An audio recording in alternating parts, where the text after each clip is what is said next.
সালাম আলাইকুম। অনেকে হয়তো ভুলে গেছেন, আমি একটু মনে করাই দিই।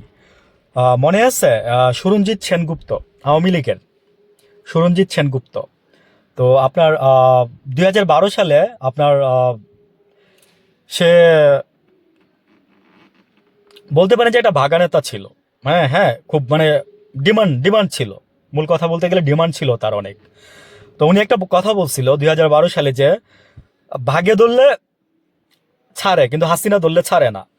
আমরা তারই নমুনা দেখতেছি। তো আমার এক ভাই বলছে কালকে, কি ইংলিশে উল্টাপাল্টা বলছে, মানে ইংলিশ বলতে মানে বাংলিশ লেখছে আর কি, ভালো করে হয় না কিন্তু আমি বুঝতে পারছি। তো সে আমার বলতেছে এগুলো বলে বলে নাকি তো আমরা হাসিনার এস্টাবলিশ করে ট্রাই করতেছি। তাই আমি বললাম যে না, দুঃখিত ভাই, আপনি আমাকে ভুল বুঝতেছেন। মানে এই বিষয়ে আমার প্রথম থেকে আসলে কি, মানুষের একটা লাইন শুনে কখনো কোনোদিন কারোর ব্যাপারে পারসেপশন দিতে যাবেন না। তাহলে আপনার মতো বোকা আর কেউ নাই। আমাকে যদি আপনার পারসেপশন দিতে হয় তাহলে আমার পুরো ভিডিও শুনবেন, প্লাস হচ্ছে আমার আরো কিছু ভিডিও দেখে আসবেন।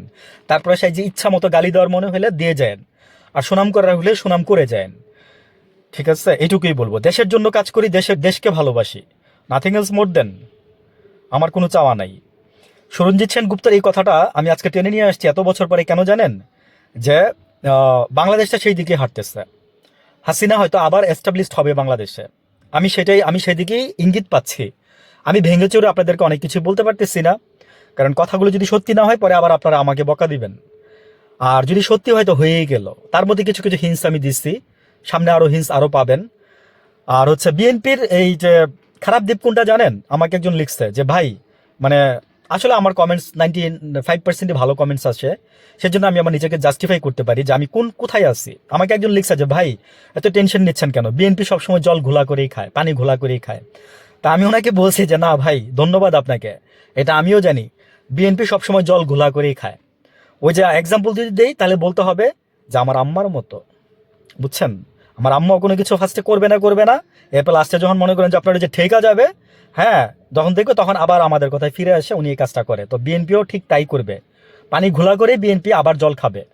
আর কথায় কথায় সংবিধান, সংবিধান রেখে দিতে হবে, সংবিধানকে কাটাছেড়া করা যাবে না। সংবিধানে মানে একটা নিখাত বেইমানি, এত সুন্দর বেইমানি মানুষের সামনে করে, চোখের সামনে দিনের রাতে, মানে দিনের আলোতে মানুষ এত সুন্দর বেইমানি করে। আমি এই বিএনপি থেকে দেখলাম এবং শিখলাম এবং থান্ডার্ড হইলাম। আমার মাথার মধ্যে আকাশ ভেঙেই পড়ছে। তারা এখন উচ্চকক্ষ নিম্নকক্ষ নিয়েও কথা বলতেছে। তারা এতদিন তো মনে করেন যে ওই যে আপনার এই ইয়া নিয়ে বলে আসছে, জুলাই সনদ বন্দুকের এই আরে আদালতের ঘাড়ে দিচ্ছে, আর তারা এখন উচ্চকক্ষ নিম্নকক্ষ নিয়ে হাসিনারে আনার সুযোগ করে দিচ্ছেন। মনে রাখেন, এটা বিএনপির চাল, বিএনপি যেটা আপনারাও ধরতে পারতেছেন না। ভালো থাকবেন।